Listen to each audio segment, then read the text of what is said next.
Hello जी, Ram ji, good evening. और आप सबको मेरा प्यार भरा नमस्कार। बच्चों, आपकी जो यूनिट नंबर 4 थी वो फाइनली शुरू हो चुकी है और उसके चैप्टर नंबर 1 है, वो है फोटो केमिस्ट्री। और बच्चों, इस वीडियो में हम ये आज इस पूरे चैप्टर को फिनिश कर देंगे और इसके हो सकता है आपको 1 आवर बाद या 2 आवर बाद एक वीडियो और मिलेगी जो चैप्टर नंबर 2 है वो भी इसका फिनिश कर देंगे। और ये यूनिट आपकी क्या होगी बच्चों, आज कंप्लीट हो जाएगी और कल से हम ऑर्गेनिक केमिस्ट्री भी शुरू करेंगे। तो बच्चों, अब हम आपका ज़्यादा समय लेते हुए अपने टॉपिक की ओर शुरू करते हैं।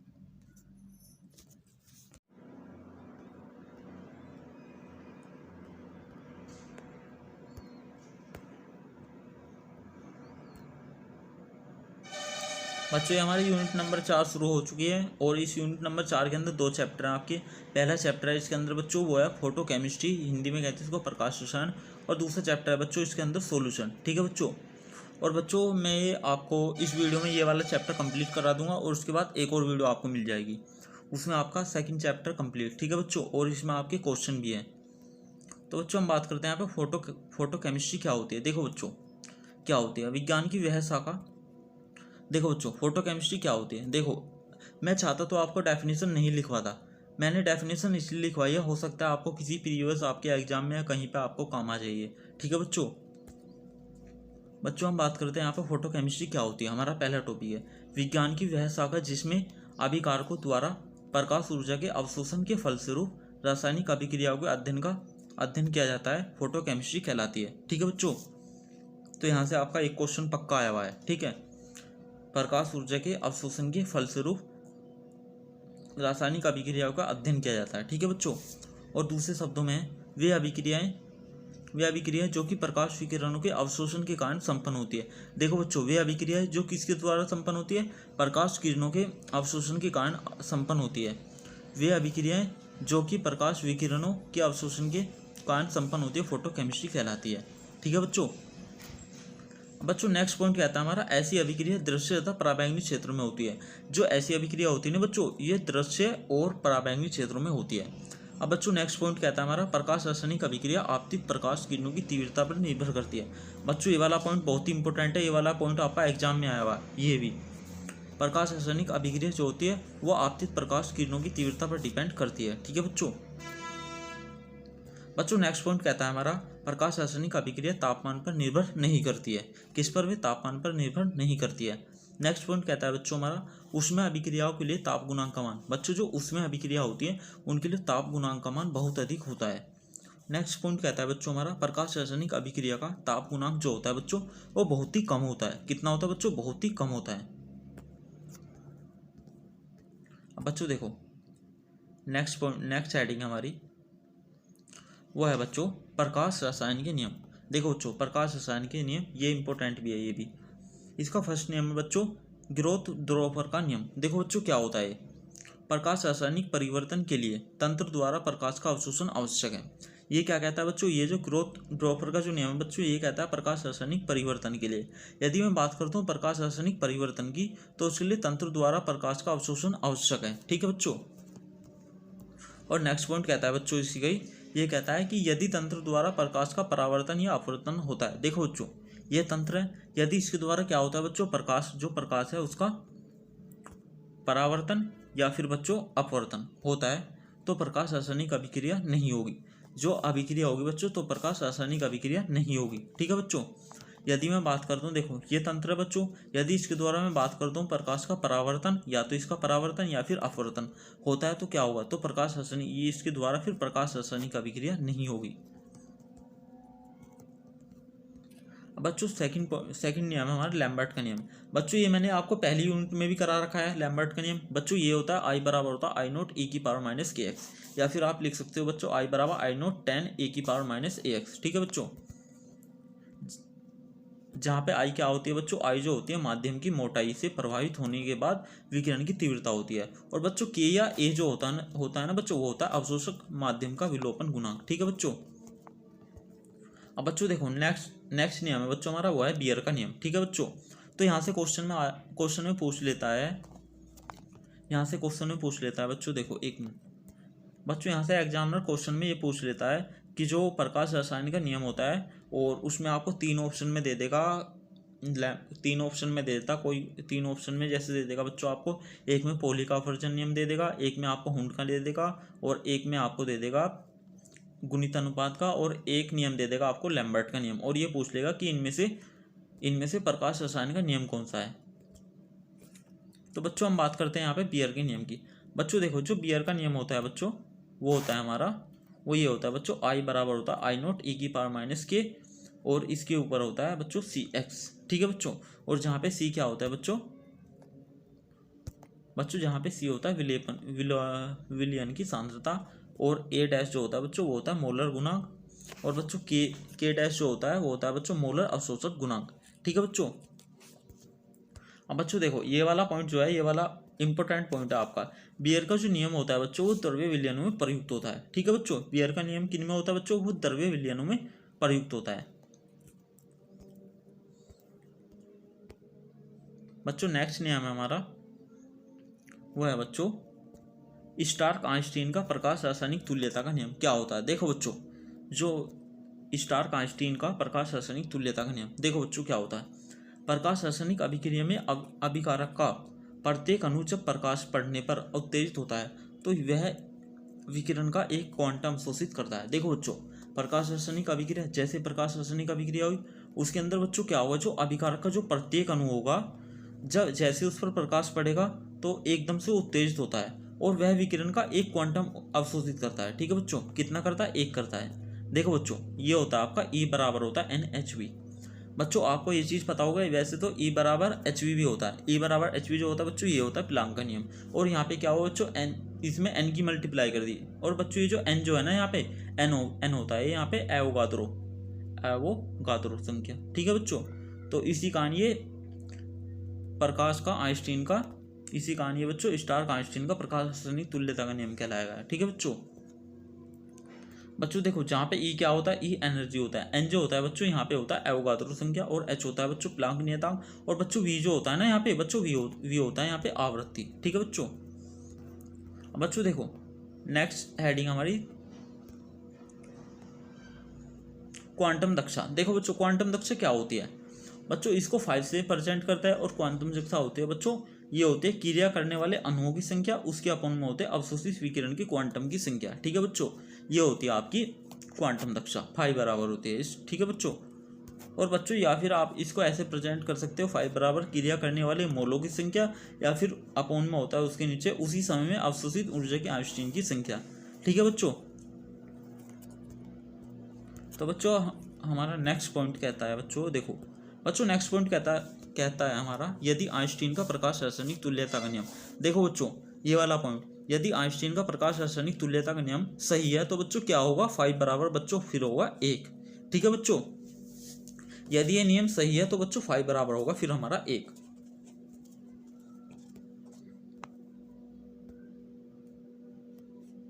बच्चों नेक्स्ट पॉइंट है हमारा, देखो SO2Cl2। बच्चों ये जो होता है ना SOCl2, बच्चों इसकी जो क्वांटम दक्षता होगी बच्चों वो होगी 1, और बच्चों इसकी होगी सबसे कम। बच्चों यहाँ पे क्वेश्चन एग्जामिनर ये पूछ लेता है कि सबसे कम किसी क्वांटम दक्षता होती है, और ऐसे दे देता है एग्जामिनर, SO2Cl2 दे देता है, और ये पूछ लेता है कि इसकी क्वांटम दक्षता कितनी होगी, ज़्यादा होगी या कम होगी। बच्चों जो SOCl2 जो होता है बच्चों, इसकी क्वांटम दक्षता होती है सबसे कम। ठीक है बच्चों। और बच्चों जो H2Cl जो होता है ना बच्चों, इसकी क्वांटम दक्षता होती है सबसे ज़्यादा, वो होती है बच्चों 10⁵। ठीक है बच्चों। नेक्स्ट पॉइंट कहता है हमारा, देखो नेक्स्ट पॉइंट कहता है बच्चों, जो एक मिनट बच्चों, नेक्स्ट पॉइंट कहता है हमारा एक्टिनोमीटर यूरेनिल ऑक्जेलिट एक्टिनोमीटर जो होता है बच्चों, वो क्या होता है, जो एक्टिनोमीटर जो होता है ना बच्चों, वो होता है यूरेनिल ऑक्जेलिट एक्टिनोमीटर होता है, और इसमें यूरेनिल सल्फेट प्लस ऑक्जेलिक अम्ल का क्या होता है बच्चों, इसके अंदर होता है तनु विलयन मिला होता है। यूरेनिल सल्फेट प्लस ऑक्जेलिक अम्ल का तनु विलयन मिला होता है। ठीक है बच्चों। देखो बच्चों नेक्स्ट पॉइंट कहता है हमारा, वे अभिक्रिया जिसमें क्वांटम दक्षता 1 से कम होती है। देखो बच्चों कौन कौन सी होती है, देखो वे अभिक्रिया जिनमें क्वांटम दक्षता क्या होती है बच्चों, 1 से कम होती है। जैसे अमोनिया हो गया, अमोनिया का विघटन हुआ, और बच्चों जैसे आप हाइड्रोजन और ब्रोमीन के संयोग से, ठीक है बच्चों, जैसे आप हाइड्रोजन और ब्रोमीन जैसे Ha+Br, ठीक है बच्चों, और इनके संयोग से आप कोई रासायनिक अभिक्रिया कर रहे हो तो उनकी क्वांटम दक्षता क्या होगी बच्चों, 1 से कम होगी। अब जैसे बच्चों ये रहा NH3 अमोनिया का विघटन कर रहे हो तो इसकी जो क्वांटम दक्षता होगी बच्चों NH3 की वो भी होगी 1 से कम। अब बच्चों देखो वे वाले को, अब देखो बच्चों वे अभिक्रिया जिनकी क्वांटम दक्षता क्या होती है बच्चों 1 से अधिक होती है, जैसे हाइड्रोजन तथा क्लोरीन के संयोग, जैसे H+Cl है बच्चों, इनके संयोग से जो रासायनिक अभिक्रिया होगी बच्चों उनकी जो क्वांटम दक्षता होगी बच्चों वो बहुत अधिक होगी, 1 से ज़्यादा होगी। ठीक है बच्चों। और कार्बन डाइऑक्साइड तथा क्लोरीन का संयोग आदि। ठीक है बच्चों। अब बच्चों देखो नेक्स्ट पॉइंट कहता है हमारा बच्चों, नेक्स्ट पॉइंट कहता है औपचारिक अम्ल पर, यदि हम औपचारिक अम्ल पर बैंगनी या फिर पराबैंगनी प्रकाश डाला जाता है। देखो बच्चों यदि मैं औपचारिक अम्ल के ऊपर क्या कर रहा हूँ बच्चों, इसके ऊपर बैंगनी और प्लस पराबैंगनी, यदि मैं इस प्रकार का पराबैंगनी प्रकाश डाला जाता है तो इसका अपघटन करने में बच्चों, इसका जो अपघटन करने फिर जो यूरेनिल सल्फेट जो होता है ना बच्चों, किसका कार्य करता है बच्चों, वो करता है प्रकाश सुग्राही कारक के रूप में कार्य करता है। ठीक है बच्चों। किसके रूप में करता है बच्चों, वो करता है प्रकाश सुग्राही कारक के रूप में कार्य करता है। यदि मैं बात करता हूँ बच्चों औपचारिक अम्ल पर, यदि मैं औपचारिक अम्ल के ऊपर क्या करता हूँ बच्चों, बैंगनी और प्लस पराबैंगनी रंग का प्रकाश डाल रहा हूँ तो बच्चों इसका जो अपघटन होगा ना बच्चों, इसके अपघटन करने में जो यूरेनिल सल्फेट जो होगा बच्चों वो प्रकाश सुग्राही कारक के रूप में कार्य करेगा। ठीक है बच्चों। नेक्स्ट पॉइंट है हमारा प्रकाश सुग्राहीकरण। नेक्स्ट हेडिंग है बच्चों ये हमारी प्रकाश सुग्राहीकरण। बच्चों देखो प्रकाश सुग्राहीकरण क्या होती है, देखो ये जो होती है बच्चों ये 1873 में वोगेल ने दी थी। कब दी थी बच्चों, 1873 में वोगेल ने दी थी प्रकाश सुग्राहीकरण। ठीक है बच्चों। देखो बच्चों वह प्रक्रम जिसमें कोई पदार्थ प्रकाश अवशोषित करके, देखो बच्चों वह प्रक्रम जिसके अंदर क्या होता है, देखो बच्चों देखो इसके अंदर ये पदार्थ है, अब ये क्या कर रहा है, इसने प्रकाश को क्या किया बच्चों, इनने अवशोषित कर लिया। ठीक है। पदार्थ प्रकाश अवशोषित करके स्वयं बिना कोई परिवर्तन हुए प्रकाश ऊर्जा को अभिकारक को स्थानांतरित कर दे, फोटोसिंथेसिस कहलाता है। यानी कि क्या कहलाता है बच्चों, वो कहलाता है प्रकाश सुग्राहीकरण कहलाता है। उन अभिकारक पदार्थों को प्रकाश सुग्राहीकारक कहते हैं। देखो बच्चों एक बार और देखो डेफिनेशन। बच्चों फाइनली आपकी जो डेफिनेशन है वो तो आपके एग्जाम में आने वाली है, तो बच्चों मैंने सोचा आपको कि डेफिनेशन भी करानी चाहिए, क्योंकि आपको डेफिनेशन भी थोड़ा बहुत आपको पता होना चाहिए ना, क्योंकि क्वेश्चन कहीं से भी कुछ भी आ सकता है ना, तो रिलेटेड होना चाहिए ना कुछ। देखो बच्चों वह प्रक्रम जिसमें कोई पदार्थ, देखो बच्चों ये एक प्रक्रम है। ठीक है बच्चों। और इसके अंदर ये जो पदार्थ है इसने क्या किया, प्रकाश को अवशोषित किया। और जैसे इसने प्रकाश को अवशोषित किया तो इसने अवशोषित करने के बाद में देखो बच्चों अपने आप में कोई भी परिवर्तन हुए, जैसे इसने अवशोषित किया पदार्थ को और इसने अपने आप में कोई परिवर्तन नहीं किया, और बिना कोई परिवर्तन किए इस ऊर्जा को, ये वाली जो ऊर्जा थी ये अभिकारक को स्थानांतरित कर दी। ये यहाँ पे क्या है, अभिकारक, ये अभिकारक को क्या किया, इसने स्थानांतरित कर दी। और इसी को हम क्या कहते हैं बच्चों, इसी को हम कहते हैं प्रकाश सुग्राहीकरण। ठीक है बच्चों। उन अभिकारक पदार्थों को प्रकाश सुग्राहीकरण कहते हैं।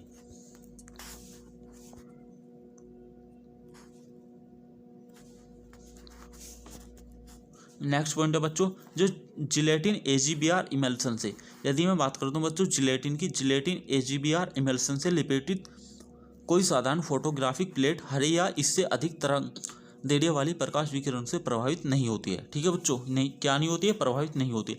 यदि मैं बात करता हूँ जिलेटिन की और AgBr इमल्सन, यदि मैं बात करता हूँ जिलेटिन और प्लस किसकी, इमल्सन, यदि इनसे कोई प्लेट है वो लिपटी हुई है। ठीक है बच्चों। क्या है, उनके ऊपर साधारण फोटोग्राफिक प्लेट हरे या इससे अधिक तरंग दैर्ध्य वाले प्रकाश विकिरण से प्रभावित नहीं होती है। अब बच्चों देखो नेक्स्ट पॉइंट की ओर चलते हैं। बच्चों देखो नेक्स्ट पॉइंट कहता है हमारा,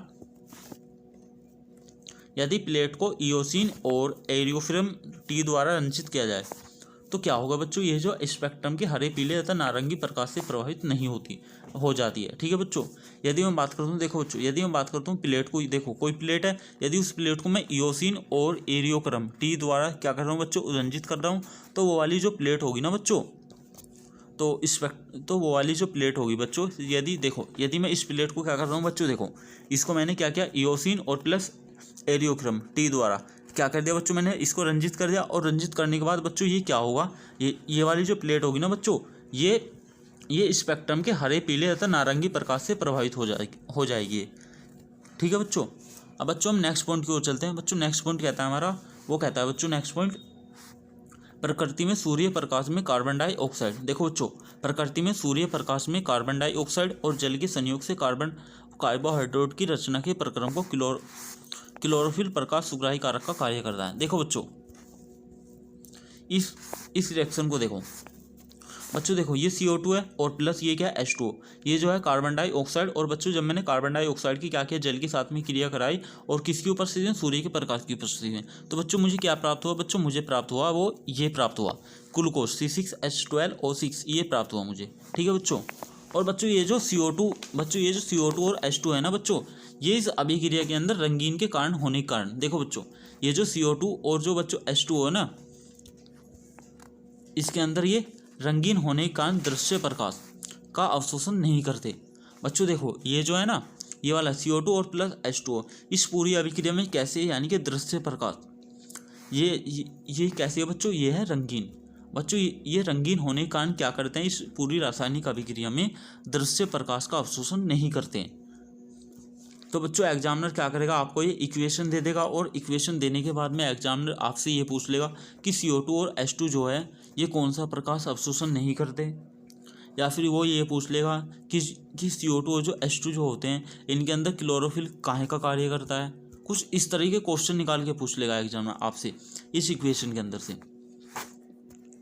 बच्चों देखो हरे रंग का जो क्लोरोफिल होता है वो नीले प्लस बैंगनी प्रकाश का अवशोषण कर सकता है। बच्चों देखो ये जो इक्वेशन है, इस इक्वेशन के अंदर जो हरे रंग का क्लोरोफिल है, बच्चों देखो ये जो इस इक्वेशन के अंदर जो बच्चों क्लोरोफिल है ये नीले और प्लस बैंगनी रंग के प्रकाश का अवशोषण कर सकता है इस रिएक्शन के अंदर। ठीक है बच्चों, क्या कर सकता है, नीले और प्लस बैंगनी रंग के प्रकाश का क्या कर सकता है बच्चों, ये अवशोषण कर सकता है। और बच्चों ये जो CO2 और जो H2O है ना बच्चों, ये रंगीन, ये क्या है बच्चों, अपने आप में रंगीन है। और रंगीन होने के कारण बच्चों ये क्या करेंगे, दृश्य प्रकाश का अवशोषण नहीं करेंगे। अब बच्चों देखो नेक्स्ट पॉइंट कहता है हमारा, बच्चों नेक्स्ट पॉइंट कहता है हमारा 2537 एंगस्ट्रॉम तरंग दैर्ध्य का पराबैंगनी प्रकाश हाइड्रोजन अणुओं को विकसित नहीं कर सकता है। देखो बच्चों जो 2537 एंगस्ट्रॉम का जो तरंग दैर्ध्य का पराबैंगनी प्रकाश जो होता है बच्चों, वो हाइड्रोजन अणुओं को विकसित नहीं करता है। ठीक है बच्चों। तो बच्चों नेक्स्ट पॉइंट कहता है बच्चों ऑब्जेलिक अम्ल का यूरेनिल आयन। बच्चों जो ऑब्जेलिक अम्ल का यूरेनिल आयन जो होता है बच्चों, ये इसका जो फॉर्मूला होता है बच्चों, ये होता है VO2 और 2 के ऊपर 2+ की उपस्थिति में प्रकाश रासायनिक विघटन भी प्रकाश सुग्राही कारक का उदाहरण है। और जिसमें यूरेनिल आयन जो होता है बच्चों, वो क्या है, प्रकाश सुग्राही कारक है। बच्चों ये वाली जो यूनिट है थोड़ी हार्ड भी है और थोड़ी इजी भी है, बिकॉज मैंने इसमें ज़्यादा लैंग्वेज दी थी, क्योंकि मैंने जान के दी है। इसमें हो सकता है आपको फिर से पढ़ना पड़ जाए, ये आपके लैंग्वेज कहीं पे या डेफिनेशन आपको कहीं काम आ जाए। चाहता तो मैं बहुत शॉर्ट कर सकता था मैं इसको, लेकिन जान के नहीं की। बच्चों देखो नेक्स्ट टॉपिक हमारा प्रतिदीप्ति। ठीक है बच्चों देखो इसके अंदर कुछ पॉइंट है। पहला पॉइंट कहता है बच्चों प्रतिदीप्ति विकिरण की आवृत्ति। जो बच्चों प्रतिदीप्ति जो होती है ना बच्चों, इसके विकिरण की जो आवृत्ति होती है बच्चों, अवशोषित होने वाले आपतित विकिरण की आवृत्ति से क्या होती है बच्चों, वो अधिक होती है। देखो बच्चों प्रतिदीप्त विकिरण की जो आवृत्ति, बच्चों इसकी जो आवृत्ति जो होती है अवशोषित होने वाली, देखो बच्चों अवशोषित होने वाली, अवशोषित का मतलब क्या बच्चों, ये कोई ऊर्जा क्या कर रही है बच्चों, ग्रहण कर रही है अपने आप में, और अवशोषित होने वाली आपतित विकिरण की आवृत्ति से अधिक होती है। देखो बच्चों समझो इसको प्रतिदीप्ति, ये प्रतिदीप्ति है बच्चों। देखो अब इसने क्या किया, यहाँ पे इसने जो प्रकाश था बच्चों उसको क्या किया, इसने अवशोषित कर लिया। अब जैसे इन्हें अवशोषित कर लिया इस वाली किरण ने प्रकाश को, और अवशोषित करने के बाद जो बच्चों इसकी जो आवृत्ति होगी और प्रतिदीप्ति की जो आवृत्ति होगी बच्चों, जो प्रतिदीप्ति की आवृत्ति होगी वो इस वाली किरण की आवृत्ति से ज़्यादा होगी। ये पॉइंट ये कहना चाह रहा है। देखो बच्चों प्रतिदीप्ति विकिरण की जो आवृत्ति, देखो बच्चों जो प्रतिदीप्ति किरण जो है बच्चों, इसकी आवृत्ति अवशोषित होने वाले आपतित विकिरण की आवृत्ति से क्या होती है बच्चों, ज़्यादा होती है, इससे अधिक होती है। अब बच्चों देखो नेक्स्ट पॉइंट कहता है फ्लोराइड होता है बच्चों। देखो फ्लोराइड इसकी ब्रैकेट में लिख रखा है बच्चों, प्राकृतिक रूप में कैल्शियम फ्लोराइड, पेट्रोलियम इमोसिन और बच्चों फ्लोरिसिन आदि रंजकों के विलयन प्रतिदीप्त प्रदर्शित करते हैं। ठीक है बच्चों, क्या करते हैं बच्चों, देखो फ्लोराइड हो गया, फ्लोराइड क्या होता है बच्चों, वो होता है प्राकृतिक रूप में, जैसे कैल्शियम हो गया फ्लोराइड हो गया, और बच्चों देखो जैसे पेट्रोलियम हो गया, इओसिन हो गया, फ्लोरिसिन हो गया आदि रंजकों के लिए बच्चों ये जो होते हैं ना, इनके लिए प्रतिदीप्ति प्रदर्शित करते हैं। ठीक है बच्चों। अब बच्चों देखो नेक्स्ट पॉइंट कहता है हमारा जो यूरेनिल बच्चों देखो नेक्स्ट पॉइंट कहता है बच्चों हमारा uranyl sulphate ion iodine sodium और पार्षद के वाष्प भी प्रतिदीप्ति प्रदर्शित करते हैं। बच्चों यहाँ से क्वेश्चन आपका आ सकता है कि यूरेनिल सल्फेट आयोडीन सोडियम पार्षद के वाष्प भी क्या करते हैं बच्चों, वे प्रतिदीप्ति प्रदर्शित करते हैं। और उत्तेजित अणु या परमाणु का जीवन, देखो बच्चों ये वाला पॉइंट लिखना, ये जो उत्तेजित अणु जो होता है बच्चों उत्तेजित अणु जो होता है बच्चों उसका परमाणु का जीवन काल कितना होता है बच्चों, वो होता है 10⁻⁷ से 10⁻⁸ होता है। देखो बच्चों जब आप किसी अणु को क्या करते हो बच्चों, एनर्जी देते हो, देखो इसके अंदर कुछ अणु है, यदि आप इन अणु को एनर्जी दे रहे हो बच्चों तो क्या होगा, जैसे आप एनर्जी दोगे ना उन अणु को तो बच्चों जैसे उनका उत्तेजित जीवन काल जो होगा ना बच्चों उनका होगा 10⁻⁷ से 10⁻⁸ तक होता है। ठीक है बच्चों। नेक्स्ट हेडिंग हमारी वो है बच्चों स्फुरदीप्ति। स्फुरदीप्ति का बच्चों हमारा कुछ फर्स्ट पॉइंट है, कुछ दशाओं में पदार्थ जो होते हैं बच्चों, पदार्थ द्वारा प्रकाश विकिरण का उत्सर्जन प्रकाश स्रोत के हटाने के बाद भी होता रहता है और इस प्रक्रम को प्रतिदीप्ति कहते हैं। बच्चों देखो ये वाली जो डेफिनेशन है बच्चों, ये वाली डेफिनेशन आपके एग्जाम में आई हुई है, डेफिनेशन लिखी हुई है और आपसे ये पूछा गया कि उसको क्या कहते हैं। कुछ देखो बच्चों, कुछ दशाओं में पदार्थ द्वारा प्रकाश विकिरण का उत्सर्जन प्रकाश स्रोत के हटाने के बाद भी क्या होता है बच्चों, होता रहता है। इस प्रक्रम को क्या कहते हैं बच्चों, हम इस पूरे प्रक्रम को कहते हैं बच्चों प्रतिदीप्ति। बच्चों देखो दूसरे शब्दों में कहते हैं बच्चों, दूसरे शब्दों में स्फुरदीप्ति की धीमी प्रतिदीप्ति भी कह सकते हैं। इसमें प्रकाश स्रोत हटाने के बाद देखो बच्चों क्या होता है, इसमें जैसे हमने प्रकाश स्रोत हटाया, प्रकाश स्रोत हटाने के बाद भी विलयन के तरंग दैर्ध्य वाले प्रकाश विकिरण उत्सर्जन होता रहता है।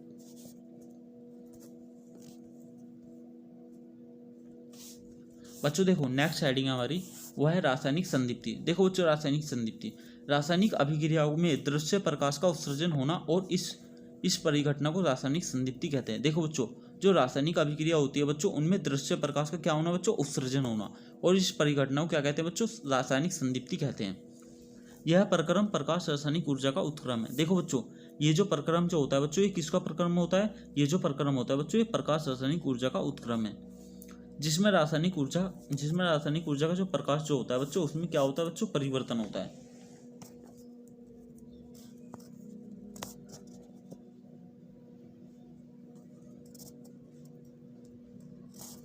देखो बच्चों देखो बच्चों ये क्या है आपका, प्रकाश ऊर्जा में परिवर्तन हो रहा है। देखो बच्चों ये रासायनिक संदीप्ति, देखो बच्चों ये जो रासायनिक ऊर्जा थी यहाँ पे एनर्जी दी उसको, तो क्या हुआ, ये जो प्रकाश ऊर्जा था इसके अंदर क्या हुआ बच्चों, परिवर्तन हो गया, रासायनिक संदीप्ति ये हो गया। ये आपका पूरा प्रोसेस क्या है, यह है रासायनिक ऊर्जा। देखो बच्चों यही है ना कि रासायनिक ऊर्जा में परिवर्तन होना। देखो बच्चों ये जो क्या है, ये रासायनिक ऊर्जा है, रासायनिक ऊर्जा में क्या हुआ, प्रकाश ऊर्जा में परिवर्तन हुआ। ठीक है बच्चों, ये होगा रासायनिक संदीप्ति, इसको हम कहेंगे रासायनिक संदीप्ति। बच्चों देखो जैसे फॉर एग्जाम्पल है वायुमंडल में ऑक्सीकरण के कारण फास्फोरस का हरा दीप्त होना। बच्चों देखो वायुमंडल में क्या होता है बच्चों, वायुमंडल में ऑक्सीकरण के कारण फास्फोरस का क्या होता है बच्चों, फास्फोरस जो होता है बच्चों वो हरे रंग का हो जाता है, हरे रंग का दीप्त होना। और गिग्नार्ड अभिकर्मकों का वायु ऑक्सीजन द्वारा ऑक्सीकरण करने पर क्या होता है बच्चों, नीले हरे प्रकाश का उत्सर्जन। Silicon hydroxide SiOH potassium permanganate द्वारा ऑक्सीजन, ये सब क्या है बच्चों, ये जो होते हैं बच्चों ये रासायनिक संदीप्ति की क्या है बच्चों, ये उदाहरण है। बच्चों देखो मैंने आपको बहुत ही ज़्यादा लॉन्ग कराया है क्योंकि हो सकता है इस बार जो पैटर्न है वो चेंज हो गया आ जाए थोड़ा। ये वाला जो चैप्टर है और ये वाली यूनिट भी थोड़ा हार्ड है आपके लिए, लेकिन अगर जो आप ठीक से पढ़ो कोई भी ज़्यादा हार्ड और ईजी नहीं है। बच्चों देखो ये वाला जो चार्ट है बच्चों, देखो ये वाला जो चार्ट है मुझे ठीक लगा तो इस वजह से मैंने आपको करा दिया, लेकिन आपको अगर जो ठीक लगे तो आप करना, नहीं तो आपको करने की कोई जरूरत नहीं है। मुझे लगा कि बेसिक नॉलेज के लिए होना चाहिए ये चार्ट। देखो बच्चों एक मिनट इसको छोटा कर लेते हैं। बच्चों देखो तंत्र प्लस प्रकाश ऊर्जा, देखो बच्चों ये तो तंत्र होता है, ये आपका होता है प्रकाश ऊर्जा। देखो बच्चों ये कैसे कन्वर्ट होता है, तंत्र और प्लस प्रकाश ऊर्जा, ये आपका देखो इस प्रकार कन्वर्ट होता है। पहले क्या होगा, देखो बच्चों इसकी जो ऊर्जा होगी वो उसमें ऊर्जा में वृद्धि होगी, ठीक है बच्चों। और जैसे इसकी उसमें देखो तंत्र और प्लस प्रकाश ऊर्जा, ये तो आपका तंत्र होता है, ये आपका प्रकाश ऊर्जा होता है। ये जैसे ही दोनों एक जगह मिलते हैं तो इनके अंदर क्या होता है, देखो कैसे चेंज होती है इनकी उसमें, तो उसमें ऊर्जा में एकदम वृद्धि होती है, और जब उसमें ऊर्जा में वृद्धि होता है तो बच्चों क्या होता है, इसका मतलब होता है बच्चों जो सेकंड का अर्थ होता है बच्चों जो इलेक्ट्रॉन जो होते हैं ना, इलेक्ट्रॉन का उच्च ऊर्जा स्तरों में पहुंचना, एकदम से इलेक्ट्रॉन जो होते हैं उच्च ऊर्जा स्तरों में पहुंच जाते हैं। अब बच्चों देखो, इलेक्ट्रॉन जब उच्च ऊर्जा स्तरों में पहुंच जाते हैं, वे भी दो टाइप से जाते हैं। अब कैसे देखो, फर्स्ट वाली कंडीशन में क्या होता है, देखो बच्चों जो इलेक्ट्रॉन जो होते हैं, इलेक्ट्रॉन बाहर निकल जाते हैं, और जब बच्चों इलेक्ट्रॉन बाहर निकल जाते हैं तो वहाँ पे जो कौन सा प्रभाव होता है, वहाँ पे जो होता है बच्चों वो होता है प्रकाश विद्युत प्रभाव। ठीक है बच्चों, और देखो बच्चों, और जब इलेक्ट्रॉन बाहर निकल जाते हैं, और दूसरा प्रोसेस क्या होता है बच्चों, देखो दूसरा प्रोसेस ये होता है बच्चों जो इलेक्ट्रॉन जो होते हैं, इलेक्ट्रॉन बाहर नहीं निकलते हैं, क्या होता है बच्चों, वरना उच्च स्तर में पहुंच जाते हैं, इलेक्ट्रॉन बाहर नहीं निकलते, एक उच्च ऊर्जा स्तर में पहुंच जाते हैं। और ये वाले भी जो होता है बच्चों, यहाँ पे दो कंडीशन अप्लाई होती है, देखो यहाँ पे तीन होती है। देखो इलेक्ट्रॉन तुरंत एकदम मूल ऊर्जा स्तर में पहुंच जाते हैं तो उन्हें हम कहते हैं प्रतिदीप्ति। एकदम से इलेक्ट्रॉन क्या करते हैं, मूल ऊर्जा स्तर में, और इलेक्ट्रॉन क्या करते हैं, इलेक्ट्रॉन कुछ समय पश्चात मूल ऊर्जा स्तर में पहुंच जाते हैं तो उसे हम कहते हैं बच्चों स्फुरदीप्ति। और यहाँ पे थर्ड, और रासायनिक परिवर्तन के बाद देखो ये पूरा प्रोसेस हुआ, और इसके बाद इलेक्ट्रॉन वापस अपनी उसी जगह चला गया, उसको हम कहते हैं बच्चों प्रकाश रासायनिक अभिक्रिया।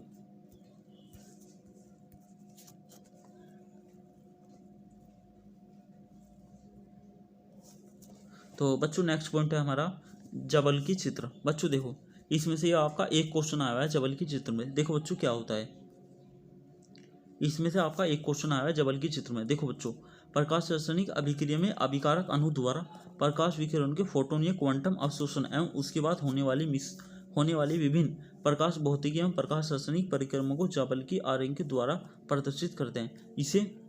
इसे जबल की ग्राम डायग्राम कहते हैं। देखो बच्चों,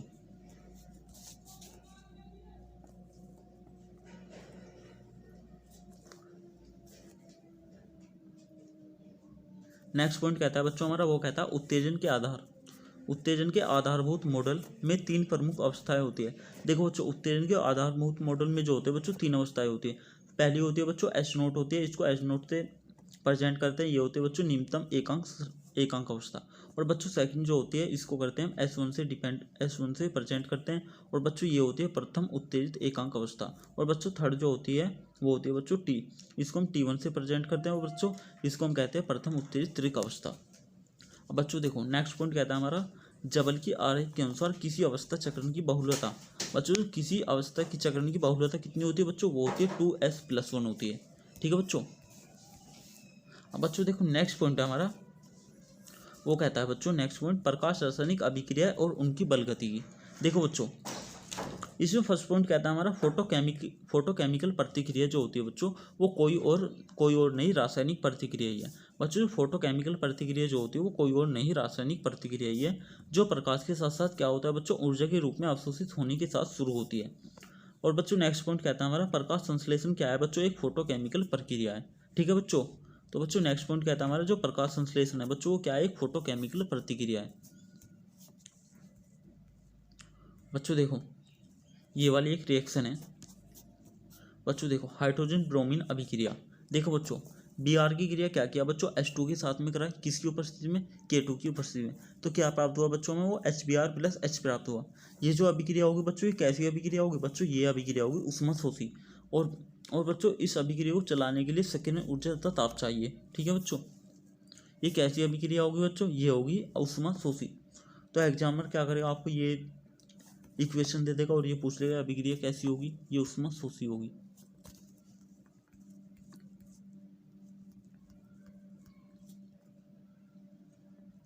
बच्चों ये वाला एक न्यूमेरिकल है, मुझे लगा कि ठीक सा है कराना चाहिए। वैसे तो न्यूमेरिकल में बच्चों इस बुक के जितने भी न्यूमेरिकल हैं वो सारे मैं एग्जाम से, जब एग्जाम होगा फिजिकल केमिस्ट्री का तो इससे एक दिन पहले मैं इस बुक के जितने भी न्यूमेरिकल है एग्जाम में या प्रीवियस में आए हुए हैं वो सारे करा दूंगा एक वीडियो में, एक से या दो वीडियो में। बच्चों देखो ये वाला न्यूमेरिकल है, एक अभिक्रिया 2Hi, उससे क्या बन रहा है बच्चों, 2Hi से बन रहा है H2+I2। ठीक है बच्चों। इसकी क्वांटम दक्षता 2 है, और यदि किसी प्रयोग में Hi के साथ 0.01 मोल टूटते हैं तो अवशोषित में हुए फोटोनों की संख्या ज्ञात कीजिए। और बच्चों n बराबर इन्होंने ये दे रखा, देखो बच्चों यहाँ पे इन्होंने क्या दे रखा बच्चों, 0.01 मोल। बच्चों इन्होंने दे रखा 0.01 मोल दे रखा है बच्चों। ये क्या होगा बच्चों, 0.01 मोल जो होगा बच्चों, हम जानते हैं जो बच्चों एवोगाद्रो संख्या होती है उसमें कितने भी मोल होते हैं बच्चों, उसमें होते हैं 6.02 इंटू 10⁻23 अणु होते हैं। और इसमें क्या करेंगे बच्चों, 0.1 मोल की क्या करेंगे एवोगाद्रो संख्या में मल्टीप्लाई कर देंगे। और बच्चों 5 बराबर हमें क्या दे रखा बच्चों 2, ये क्या है 5 बराबर बच्चों, ये दे रखी है हमें क्वांटम दक्षता। अब बच्चों देखो 5 बराबर हम क्या जानते हैं बच्चों, 5 बराबर हम जानते हैं अभिक्रिया करने वाले अणुओं की संख्या अवशोषित फोटोनों की संख्या। अब देखो बच्चों हमें क्या चाहिए, हमें चाहिए अवशोषित फोटोनों की संख्या।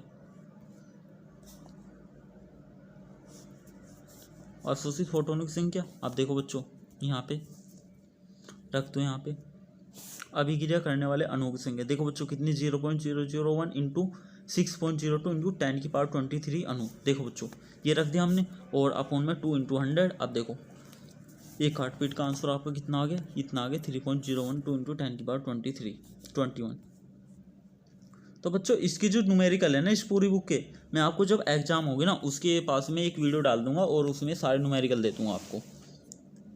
अब बच्चों देखो अब ये हमारे जो है अब ये हमारे क्वेश्चन स्टार्टिंग हो चुके हैं बच्चों। इसके बाद बच्चों आपको एक वीडियो और मिलेगी और उसमें आपका जो सेकंड चैप्टर होगा बच्चों वो भी आपका फिनिश हो जाएगा। अब बच्चों देखो पहला क्वेश्चन कहता है हमारा, वो कहता है बच्चों एक रासायनिक प्रतिक्रिया, देखो बच्चों एक रासायनिक प्रतिक्रिया किसके अवशोषण के द्वारा होती है बच्चों। ऑप्शन नंबर ए कहता है बच्चों ऊष्मीय ऊर्जा, ऑप्शन नंबर बी कहता है दृश्य और प्रकाश, दृश्य और पराबैंगनी, ऑप्शन नंबर सी कहता है बच्चों अवरक्त विकिरण, और ऑप्शन नंबर डी कहता है इनमें से कोई नहीं। बच्चों देखो जो रासायनिक प्रतिक्रिया जो होती है ना बच्चों वो होते हैं दृश्य और पराबैंगनी के द्वारा। तो बच्चों इसका सही उत्तर हो जाएगा ऑप्शन नंबर बी। ठीक है बच्चों। अब बच्चों हम बात करते हैं क्वेश्चन नंबर 2 की। अब बच्चों क्वेश्चन नंबर 2 कहता है हमारा, बच्चों क्वेश्चन नंबर 2 कहता है हमारा प्रकाश रासायनिक पर एक मिनट वो कहता है बच्चों प्रकाश रासायनिक सक्रियण अत्यधिक चयनात्मक है, यह विवरण क्या होता है बच्चों। ऑप्शन नंबर ए कहता है सही है, ऑप्शन नंबर बी कहता है बच्चों गलत है, ऑप्शन नंबर सी कहता है कभी नहीं, या ऑप्शन नंबर डी कहता है इनमें से कोई नहीं।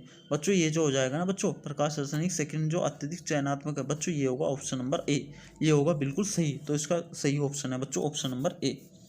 अब बच्चों हम बात करते हैं क्वेश्चन नंबर 3 की। अब बच्चों क्वेश्चन नंबर 3 कहता है हमारा एक इकाई समय में एक इकाई क्षेत्र में माध्यम से पारित है और की फोटोनों की संख्या को क्या कहा जाता है बच्चों। ऑप्शन नंबर ए कहता है प्रकाश की तरंग दैर्ध्य होगी, ऑप्शन नंबर बी कहता है बच्चों प्रकाश की तीव्रता होगी, ऑप्शन नंबर सी कहता है प्रकाश का आयाम होगा बच्चों, ऑप्शन नंबर डी कहता है प्रकाश की आवृत्ति होगी। बच्चों इसका जो सही उत्तर हो जाएगा बच्चों वो हो जाएगा ऑप्शन नंबर डी। प्रकाश की क्या होती है बच्चों, प्रकाश की फ्रिक्वेंसी होती है। तो बच्चों इसका ऑप्शन नंबर डी सही हो जाएगा। अब बच्चों हम बात करते हैं क्वेश्चन नंबर 4 की। बच्चों क्वेश्चन नंबर 4 कहता है हमारा अवशोषण गुणांक निम्न में से किसके द्वारा दिया जाता है। बच्चों ऑप्शन नंबर ए कहता है बी बराबर होता है माइनस का डी आई अपॉन में आई और इंटू आई अपॉन में D X. Option number B कहता है बच्चों बी बराबर होता है डी आई अपॉन में आई इंटू डी एन अपॉन में कैपिटल एन। और बच्चों ऑप्शन नंबर सी कहता है बी बराबर होता है डी आई अपॉन में आई और इंटू आई अपॉन में डी एक्स। और ऑप्शन नंबर डी कहता है बी बराबर होता है minus D I upon I into D N upon N. तो बच्चों इसका जो सही उत्तर हो जाएगा बच्चों अवशोषण गुणांक किसके द्वारा दिया जाता है बच्चों वो दिया जाता है बी बराबर minus D I upon I into I upon में डी एक्स। तो बच्चों ऑप्शन नंबर ए सही है इसका। अब बच्चों हम बात करते हैं क्वेश्चन नंबर 5 की। अब बच्चों क्वेश्चन नंबर 5 कहता है हमारा, एक मिनट बच्चों इसको जूम कर लेते हैं।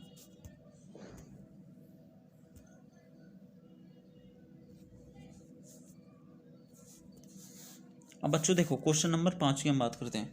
अब बच्चों क्वेश्चन नंबर 5 कहता है हमारा एक प्रतिक्रिया के लिए आइंस्टीन के कानून का अनुसरण करता है।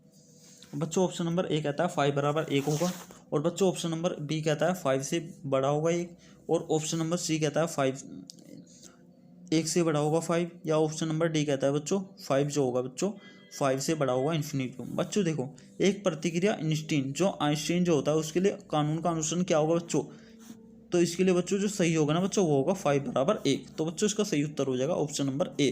ठीक है बच्चों। अब बच्चों हम बात करते हैं क्वेश्चन नंबर 6 की।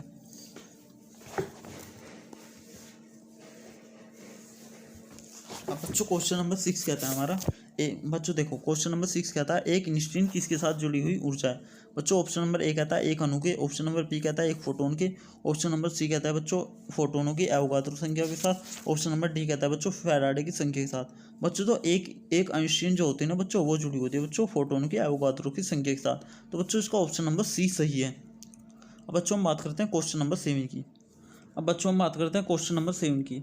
बच्चों क्वेश्चन नंबर 7 कहता है हमारा आइंस्टीन प्रति ऊर्जा और एक फोटोन का अनुपात क्या होता है बच्चों। ऑप्शन नंबर ए कहता है बच्चों बराबर संख्या होती है। ऑप्शन नंबर बी कहता है बच्चों एवोगाद्रो की संख्या होती है बच्चों। ऑप्शन नंबर सी कहता है आइंस्टीन की संख्या होती है बच्चों। ऑप्शन नंबर डी कहता है लैम्बर्ट की संख्या होती है। बच्चों जो प्रति ऊर्जा और एक फोटोन का अनुपात जो होता है ना बच्चों आइंस्टीन प्रति ऊर्जा बच्चों वो होता है एवोगाद्रो की संख्या के बराबर। तो बच्चों इसका ऑप्शन नंबर बी सही हो जाएगा। बच्चों हम बात करते हैं क्वेश्चन नंबर 8 की। अब बच्चों क्वेश्चन नंबर 8 कहता है हमारा बच्चों वो कहता है जैसे ही घटना विकिरण कट रहा है के रूप में बंद हो जाता है बच्चों। ऑप्शन नंबर ए कहता है प्रतिदीप्ति होता है बच्चों। ऑप्शन नंबर बी कहता है बच्चों वो होता है स्फुरदीप्ति। और बच्चों ऑप्शन नंबर सी कहता है केमिकल लूसेंस होता है बच्चों। ऑप्शन नंबर डी कहता है इनमें से कोई नहीं। बच्चों देखो जैसे ही एकदम रूप से बंद होता है ना हो जाता है ना बच्चों वो होता है प्रतिदीप्ति। देखो बच्चों जैसे ही घटना विकिरण कट रहा है देखो बच्चों जैसे क्या हुआ देखो विकिरण क्या हो रहा है बच्चों एकदम से कट देखो बच्चों विकिरण देखो इसमें से सीधा आ रहा था ये बच्चों और जैसे एकदम से इसमें आकर ये कटने लगा ना ऐसे बच्चों देखो एकदम से क्या होगा बच्चों एकदम से बंद हो जाता है एकदम से जैसे इसके अंदर विकिरण पड़ी और ये कटा और ये क्या होता है बच्चों बंद हो जाता है। ये जो प्रतिक्रिया होती है बच्चों इसको हम कहते हैं प्रतिदीप्ति। तो बच्चों ऑप्शन नंबर ए सही हो जाएगा इसका। अब हम बात करते हैं बच्चों क्वेश्चन नंबर 10 की। बच्चों क्वेश्चन नंबर 10 कहता है हमारा प्रकाश रासायनिक प्रतिक्रियाओं में प्रकाश के अवशोषण में जगह लेता है बच्चों। ऑप्शन नंबर ए कहता है बच्चों केवल प्राथमिक क्रियाएं होती है बच्चों। ऑप्शन नंबर बी कहता है केवल माध्यमिक प्रक्रियाएं होती है। और बच्चों ऑप्शन नंबर सी कहता है या तो प्राथमिक या माध्यमिक प्रक्रिया होगी। और बच्चों ऑप्शन नंबर डी कहता है या तो प्राथमिक और माध्यमिक प्रक्रिया क्या होगी बच्चों दोनों होगी। तो बच्चों इसका जो क्वेश्चन नंबर 10 का जो सही उत्तर हो जाएगा बच्चों वो हो जाएगा क्वेश्चन नंबर 10 का सही उत्तर हो जाएगा बच्चों ए जो होता है बच्चों केवल प्राथमिक प्रक्रियाएं होती है। ठीक है बच्चों हम बात करते हैं यहाँ पे क्वेश्चन नंबर 9 की। क्वेश्चन नंबर 9 हमसे रह गया था बच्चों। क्वेश्चन नंबर 9 कहता है बच्चों जो केमिकल लूसेंस प्रतिक्रिया जो होती है बच्चों उसमें उत्सर्जित प्रकाश को क्या कहा जाता है बच्चों। गर्म प्रकाश कहा जाता है, ठंडा प्रकाश कहा जाता है, उज्ज्वल प्रकाश कहा जाता है या इनमें से कोई नहीं। बच्चों जो क्वेश्चन नंबर 9 का जो उत्तर हो जाएगा बच्चों वो सही हो जाएगा question number option number B कहा जाता है बच्चों। इसको जो कहा जाता है वो कहा जाता है ठंडा प्रकाश। ठीक है बच्चों। अब बच्चों हम बात करते हैं क्वेश्चन नंबर 11 की। बच्चों क्वेश्चन नंबर 11 कहता है हमारा एक पदार्थ का रासायनिक अपघटन क्या कहलाता है बच्चों। जो एक पदार्थ होता है उसका रासायनिक अपघटन क्या कहलाता है बच्चों। ऑप्शन नंबर ए कहता है थर्मल विस्थापन। ऑप्शन नंबर बी कहता है बच्चों थर्मलिसिस। ऑप्शन नंबर सी कहता है बच्चों फोटोलिसिस या फिर ऑप्शन नंबर डी कहता है बच्चों इनमें से कोई नहीं। बच्चों जो ऑप्शन नंबर इसका जो सही उत्तर हो जाएगा ना बच्चों वो हो जाएगा फोटोलिसिस। बच्चों ये जो होता है ना एक पदार्थ का जो रासायनिक संगठन अपघटन जो होता है बच्चों वो होता है फोटोलिसिस। तो बच्चों इसका सही उत्तर हो जाएगा बच्चों क्वेश्चन नंबर 11 का ऑप्शन नंबर सी। अब बच्चों हम बात करते हैं क्वेश्चन नंबर 12 की।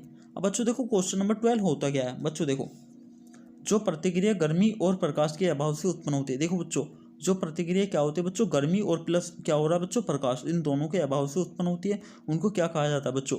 ऑप्शन नंबर ए कहता है बच्चों रासायनिक प्रकाश रासायनिक अभिक्रिया कहते हैं। ऑप्शन नंबर बी कहता है बच्चों एक्जोमेरिक अभिक्रिया कहते हैं बच्चों। ऑप्शन नंबर सी कहता है बच्चों उत्प्रेरक अभिक्रिया कहते हैं। और बच्चों ऑप्शन नंबर डी कहता है थर्मल या अंधेरे अभिक्रिया कहते हैं। तो बच्चों इसका जो सही उत्तर हो जाएगा ना बच्चों वो हो जाएगा बच्चों ऑप्शन नंबर डी। बच्चों इनको जो कहते हैं ना मतलब जो गर्मी और प्रकाश के अभाव से जो उत्पन्न होती है ना बच्चों प्रतिक्रिया बच्चों उसको हम कहते हैं थर्मल या अंधेरे यानी कि थर्मल या अंधेरे को कहते हैं बच्चों डार्क थर्मल या फिर डार्क अभिक्रिया कहते हैं। ठीक है बच्चों ये वाला क्वेश्चन आपका इंपॉर्टेंट लगा मुझे। ठीक है बच्चों। अब बच्चों हम बात करते हैं क्वेश्चन नंबर 13 की। अब बच्चों देखो क्वेश्चन नंबर 13 कहता है तरंग दैर्घ्य 400 नैनोमीटर 400 नैनोमीटर के विकिरण के एक आइंस्टीन की ऊर्जा कितनी है बच्चों 300 नैनोमीटर विकिरण की कुल तुलना में। तो बच्चों क्या होगा देखो बच्चों एक बार और देखो तरंग दे रही है बच्चों क्या दे रखा लैम्डा दे रखा 400 नैनोमीटर के विकिरण के एक आइंस्टीन यानी कि ई दे रखा बच्चों नैनोमीटर के विकिरण की तुलना में क्या होगा बच्चों कम से कम होगी अधिक से अधिक होगी या बराबर होगी या इनमें से कोई नहीं। तो बच्चों इसको सही उत्तर जो हो जाएगा ना बच्चों वो हो जाएगा आपका 13वें का ए हो जाएगा बच्चों कम से कम होगी बच्चों। अब बच्चों हम बात करते हैं क्वेश्चन नंबर 14 की। अब बच्चों क्वेश्चन नंबर 14 कहता है पौधों में प्रकाश संश्लेषण की ऊर्जा के साथ क्या होता है बच्चों वृद्धि होती है। और ऑप्शन नंबर बी कहता है बच्चों क्वांटम लब्धि का अर्थ क्या होता है बच्चों प्रकाश की आइंस्टीन अवशोषण के होने पर अभिकृत अणुओं की संख्या। और बच्चों क्वेश्चन 3 कहता है ऑप्शन नंबर पर स्फुर्ति दीप्ति ट्रिपलेट अवस्था निम्न स्तर से दी जाती है।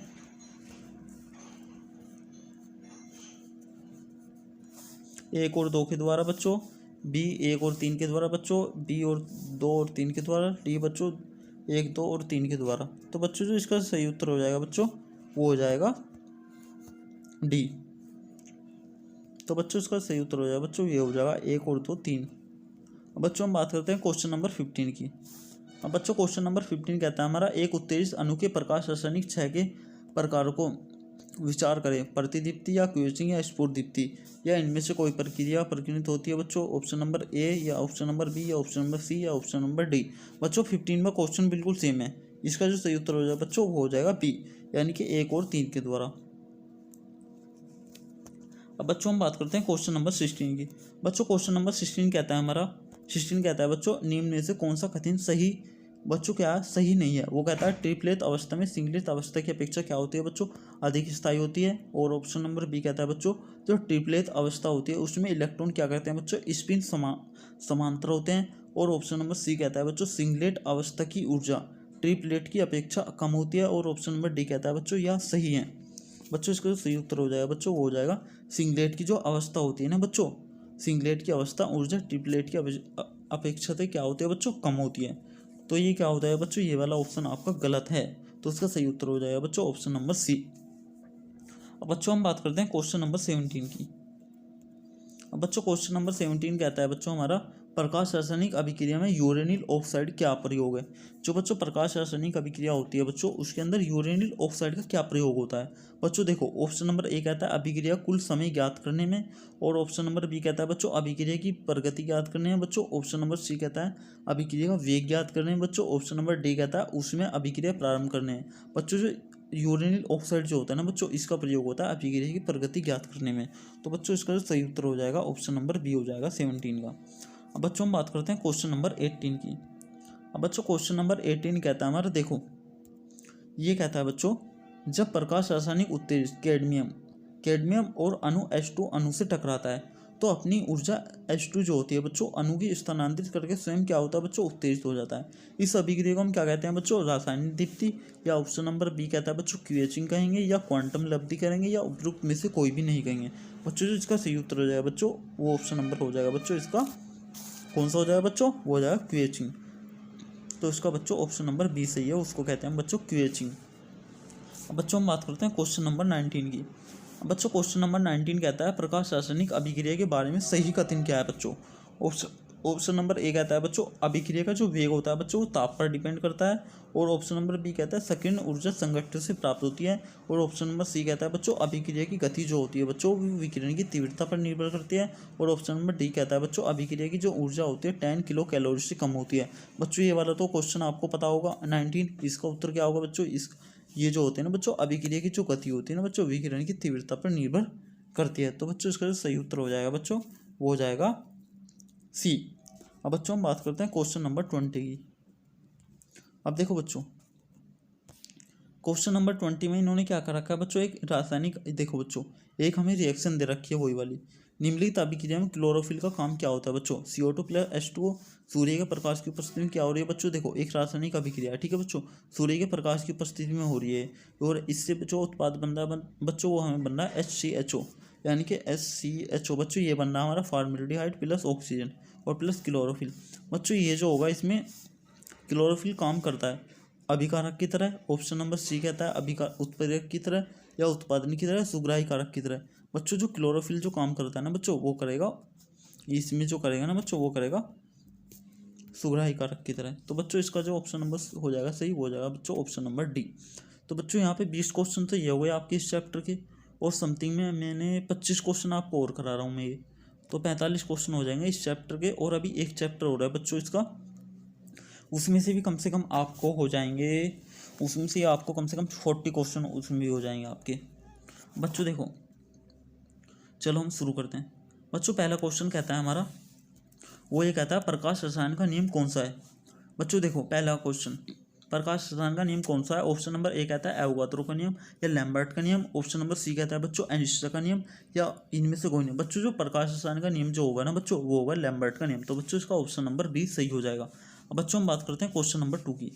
अब बच्चों क्वेश्चन नंबर 2 कहता है प्रकाश रासायनिक अभिक्रिया मुख्यतः किस पर निर्भर करती है बच्चों। ऑप्शन नंबर ए कहता है घनत्व पर करती है, या टेम्परेचर पर करती है, या आंतरिक टक्करों पर करती है, या प्रकाश की तीव्रता पर करती है। तो बच्चों ये जो प्रकाश रासायनिक अभिक्रिया जो होती है ना बच्चों, ये करती है प्रकाश की तीव्रता पर डिपेंड करती है। तो बच्चों इसका सही ऑप्शन हो जाएगा बच्चों ऑप्शन नंबर डी। अब बच्चों हम बात करते हैं क्वेश्चन नंबर 3 की। अब बच्चों क्वेश्चन नंबर 3 कहता है हमारा वो ये कहता है बच्चों एक प्रकाश रासायनिक अभिक्रिया डेल जी का मान क्या होता है। बच्चों देखो, एक प्रकाश रासायनिक अभिक्रिया जो होती है बच्चों, उसमें डेल जी का मान क्या होता है बच्चों। ऑप्शन नंबर ए कहता है ऋणात्मक, ऑप्शन नंबर बी कहता है धनात्मक होगा, या फिर धनात्मक कहता है निगेटिव होगा, या कोई नहीं होगा।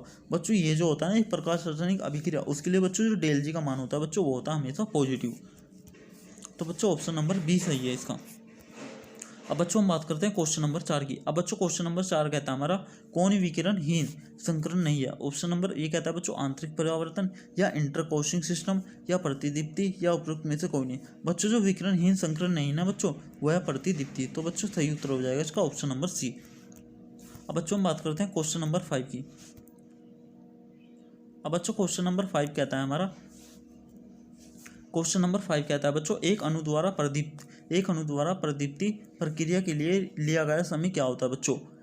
ए ऑप्शन नंबर ए कहता है 10 सेकंड, ऑप्शन नंबर बी कहता है 10 की पावर -2 सेकंड होगा, ऑप्शन नंबर सी कहता है बच्चों 10 की पावर -5 सेकंड होगा, ऑप्शन नंबर डी कहता है बच्चों 10 की पावर -8 सेकंड होगा। बच्चों जो इसके लिए जो लिया गया समय होता है ना बच्चों, वो होता है 10 की पावर -8 सेकंड। तो बच्चों इसका सही उत्तर हो जाएगा ऑप्शन नंबर डी। अब बच्चों हम बात करते हैं क्वेश्चन नंबर 6 की। अब बच्चों क्वेश्चन नंबर 6 कहता है प्रकाश रासायनिक अभिक्रिया है जो बच्चों उच्च दाब पर होती है, उच्च वोल्टेज पर होती है, या उच्च ताप पर होती है, या रासायनिक स्पीजी के साथ मिलाने वाले एक फोटोनों के साथ होती है। बच्चों जो इसका सही उत्तर हो जाएगा बच्चों, वो हो जाएगा ऑप्शन नंबर डी। बच्चों जो प्रकाश रासायनिक अभिक्रिया होती है ना बच्चों, वो रासायनिक स्पीजी के साथ मिलाने के लिए फोटोन भी चाहिए उनको, ठीक है बच्चों। तो बच्चों इसका सही उत्तर हो जाएगा ऑप्शन नंबर डी। अब बच्चों हम बात करते हैं क्वेश्चन नंबर 7 की। बच्चों क्वेश्चन नंबर 7 कहता है हमारा वो ये कहता है बच्चों पौधों में प्रकाश संश्लेषण जो होता है बच्चों किसका उदाहरण होता है। प्रकाश सुग्राही अभिक्रिया का होता है। ऑप्शन नंबर सी कहता है बच्चों प्रतिस्थापन अभिक्रिया का होता है बच्चों। ऑप्शन नंबर बी कहता है नाभिकीय अभिक्रिया का होता है, या उपरोक्त में से कोई नहीं। बच्चों जो पौधों में जो प्रकाश संश्लेषण का जो उदाहरण होता है ना बच्चों, वो होता है प्रकाश सुग्राही अभिक्रिया। तो बच्चों ऑप्शन नंबर ए सही है इसका।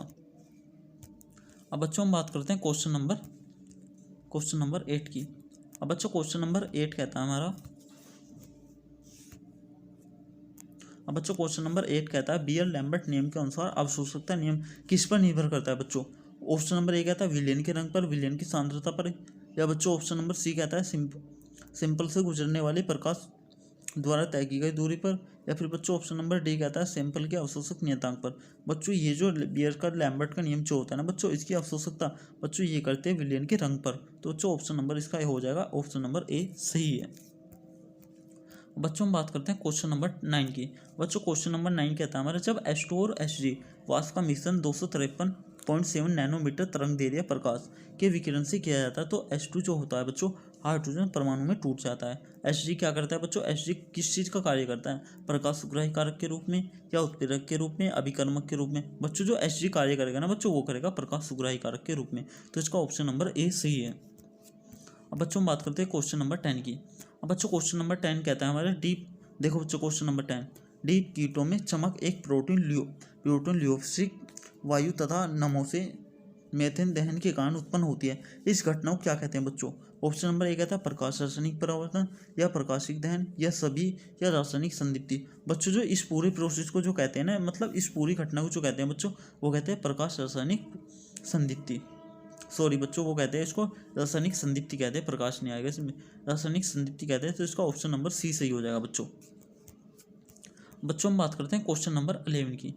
बच्चों क्वेश्चन नंबर 11 कहता है H2 और Cl2 प्रकाश रासायनिक अभिक्रिया क्या है बच्चों, क्वांटम दक्षता बहुत अधिक है। क्योंकि इनकी क्या दे रखी है बच्चों, क्वांटम दक्षता जो है इस बार बहुत ज़्यादा है।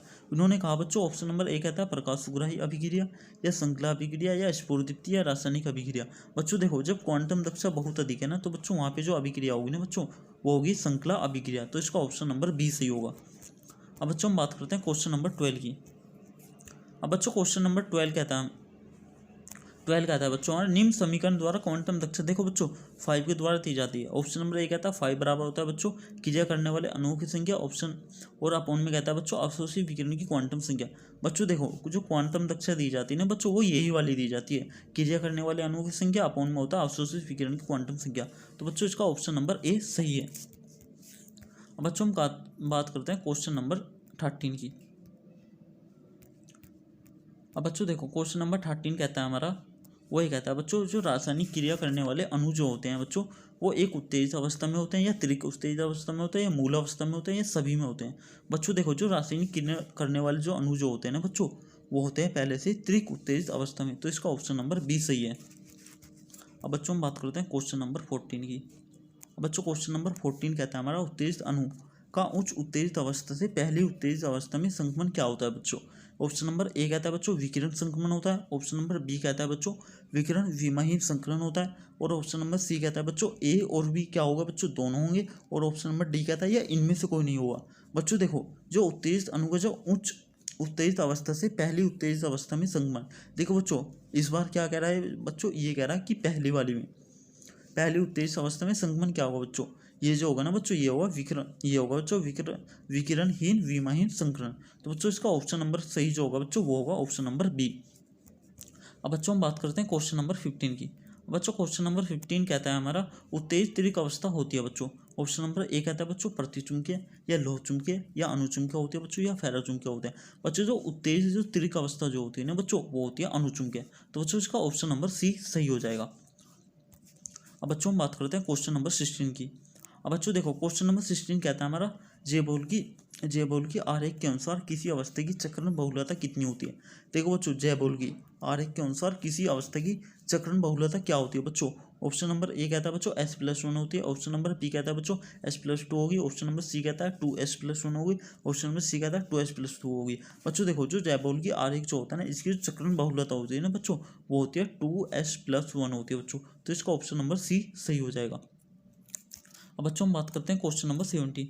अब बच्चों क्वेश्चन नंबर 17 कहता है इनमें से कौन सी धातु मुख्यतः प्रकाश की विद्युत सेल जो होती है बच्चों उसमें प्रयुक्त की जाती है, कौन सी धातु Ag या फिर Mg या Pb या Cs। बच्चों जो प्रकाश की जो विद्युत सेल जो होती है ना बच्चों उसके अंदर जो प्रयोग किया जाता है वो किया जाता है बच्चों Cs का। Cs जो होता है बच्चों वो होता है Cgm, तो इसका ऑप्शन नंबर टी सही है, तो इसका सही उत्तर हो जाएगा ऑप्शन नंबर टी। ये Cs जो होती है बच्चों वो होती है Cs। अब बच्चों हम बात करते हैं क्वेश्चन नंबर 18 की। अब बच्चों क्वेश्चन नंबर 18 कहता है हमारा एक प्रकाश रासायनिक अभिक्रिया में क्वांटम विकिरण के अवशोषण से एक अणु क्या होता है बच्चों वो सक्रिय होता है, तो यह कथन क्या हो जाएगा बच्चों, ये वाला जो देखो बच्चों एक बार और समझिए क्या है बच्चों, ये डेफिनेशन है एक प्रकाश रासायनिक अभिक्रिया में एक क्वांटम विकिरण, देखो बच्चों एक प्रकाश रासायनिक अभिक्रिया में एक क्वांटम विकिरण के अवशोषण से एक अणु क्या होता है बच्चों सक्रिय होता है। यह कथन किसका है बच्चों, लैम्बर्ट के नियम का या बियर के नियम का या स्टार्क-आइंस्टीन के नियम का। बच्चों बताओ ये जो नियम है ना बच्चों ये कहता है स्टार्क-आइंस्टीन का नियम कहता है। देखो बच्चों एक प्रकाश रासायनिक अभिक्रिया एक क्वांटम विकिरण के अवशोषण से क्या करता है बच्चों, एक अणु सक्रिय होता है। देखो बच्चों क्या होता है E बराबर होता है ना बच्चों NHV होता है ना, ये होता है। देखो बच्चों यानी कि क्या हो रहा है बच्चों, एक अणु सक्रिय होता है, तो बच्चों ये जो उत्तर हो जाएगा बच्चों स्टार्क-आइंस्टीन का नियम है, तो इसका ऑप्शन नंबर सी सही हो जाएगा। बच्चों हम बात करते हैं क्वेश्चन नंबर 19 की। क्वेश्चन नंबर 19 कहता है बच्चों एक रासायनिक अभिक्रिया के उत्पादित होने के लिए, देखो बच्चों एक अभिक्रिया के रासायनिक अभिक्रिया के उत्पादित होने के लिए केवल अवशोषित प्रकाश विकिरण ही प्रभावी होता है। यह कथन किसका है बच्चों, लैम्बर्ट के नियम का, पियर के नियम का, ग्रोथ-ट्रोफर का नियम का। बच्चों ये जो होता है ना बच्चों ये जो बात कही थी बच्चों ये कही थी ग्रोथ-ट्रोफर के नियम ने, तो बच्चों ऑप्शन नंबर इसका सी सही हो जाएगा। अब बच्चों हम बात करते हैं क्वेश्चन नंबर 20। बच्चों क्वेश्चन नंबर 20 कहता है प्रकाश रासायनिक अभिक्रिया की क्वांटम दक्षता क्या होगी। देखो बच्चों यदि H2+Cl2 से क्या बन रहा है बच्चों 2Hl बन रहा है, तो बच्चों जो क्वांटम दक्षता होगी ना बच्चों इसकी होगी बहुत अधिक, ठीक है बच्चों, तो इसका ऑप्शन नंबर ए सही होगा। अब बच्चों हम बात करते हैं इसके क्वेश्चन नंबर 21 की। बच्चों क्वेश्चन नंबर 21 कहता है यदि प्रकाश रासायनिक अभिक्रिया को आइंस्टीन के प्रकाश रासायनिक तुल्यता का नियम का पूर्ण रूपन पालन हो। देखो बच्चों यदि पूर्ण रूप से पालन हो तो इसकी क्वांटम दक्षता कितनी होती है बच्चों, आपको पता होगा 5 बराबर 1 होगी। यदि पूर्ण रूप से क्या हो रहा है बच्चों पालन हो रहा है या फिर क्या हो रहा है बच्चों जो आइंस्टीन का जो रासायनिक तुल्यता का नियम है अगर जो सही है बच्चों तो फिर क्या होगा बच्चों 5 बराबर 1 होगा, 5 बराबर 1 होगा, ठीक है बच्चों। अब बच्चों हम क्वेश्चन नंबर 22 की हम बात करते हैं। बच्चों क्वेश्चन नंबर 22 कहता है हमारा औपचारिक अम्ल का विघटन बच्चों ये वाला जो क्वेश्चन है बिल्कुल एकदम न्यू क्वेश्चन आया था ये बन के। ये कहता है बच्चों ऑक्जेलिक अम्ल का विघटन यूरेनिल सल्फेट की उपस्थिति में होता है। तो यूरेनिल आयन जो कार्य करता है बच्चों किसका करता है, प्रकाश सुग्राही का करता है। ऑप्शन नंबर बी कहता है प्रकाश रोधी का करता है, रासायनिक संदीप्ति का करता है, प्रतिदीप्ति का। तो बच्चों इसका जो सही उत्तर हो जाएगा ना बच्चों, जो यूरेनिल आयन जो कार्य करता है बच्चों वो करता है प्रकाश सुग्राही का। तो बच्चों ऑप्शन नंबर इसका हो जाएगा ए सही है। अब बच्चों क्वेश्चन नंबर 23 की हम बात करते हैं। बच्चों क्वेश्चन नंबर 23 कहता है प्रकाश रासायनिक अभिक्रिया H2+Br2 से क्या बन रहा है बच्चों 2HBr। तो इसकी क्वांटम लब्धि क्या होगी बच्चों 0 पॉइंट या 1 या 0 कितने होगी बच्चों, इनमें से कुछ भी नहीं होगा। ठीक है बच्चों। अब बच्चों हम क्वेश्चन नंबर 24 की हम बात करते हैं। बच्चों क्वेश्चन नंबर 24 कहता है देखो बच्चों ये H0 है और ये क्या हो रहा है बच्चों, ये Hv ऊर्जा क्या कर रहा है बच्चों, अवशोषण कर रहा है। बच्चों क्या कर रहा है, Hv ऊर्जा जो है अवशोषण कर रहा है। ठीक है बच्चों। और यहाँ से फिर H1 से क्या कर रहा है बच्चों, एक विकिरण विकिरित कर रहा है और संकरण कर रहा है। और यहाँ पे Hv ऊर्जा क्या कर रहा है बच्चों, विकिरित कर रहा है। तो उपयुक्त तंत्र का उपयोग किया जाता है। ठीक है बच्चों। अब यहाँ पे ऑप्शन नंबर ए कहता है प्रकाश विद्युत प्रभाव होगा ये, या स्फुरदीप्ति होगा, या प्रतिदीप्ति होगा। बच्चों ये जो होगा ना ये होगा बच्चों प्रतिदीप्ति प्रभाव। ठीक है बच्चों। अब बच्चों क्वेश्चन नंबर 25 की हम बात करते हैं।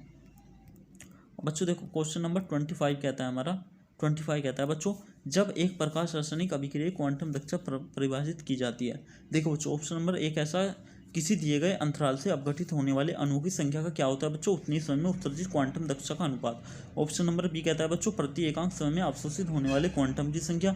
ऑप्शन नंबर सी कहता है बच्चों किसी दिए गए समय अंतराल में अपघटित हुए अणुओं की संख्या का उतने ही समय में अवशोषित फोटोनों की संख्या का अनुपात। या ऑप्शन नंबर टी कहता है बच्चों किसी दिए गए समय अंतराल में अपघटित होने वाले अणुओं की संख्या क्या होता है बच्चों, वो कहता है बच्चों जो इसका जो सही उत्तर होगा ना बच्चों ऑप्शन नंबर सी होगा। क्यों होगा बच्चों, देखो किसी दिए गए समय अंतराल में अपघटित हुए, जो देखो बच्चों किसी दिए गए समय अंतराल में अपघटित हुए और उसी देखो अणुओं की संख्या उतने ही समय में क्या हो रही है बच्चों, अवशोषित क्वांटम से अनुपात। बच्चों इसका सही उत्तर होगा ऑप्शन नंबर सी। अब बच्चों हम बात करते हैं क्वेश्चन नंबर 26 की।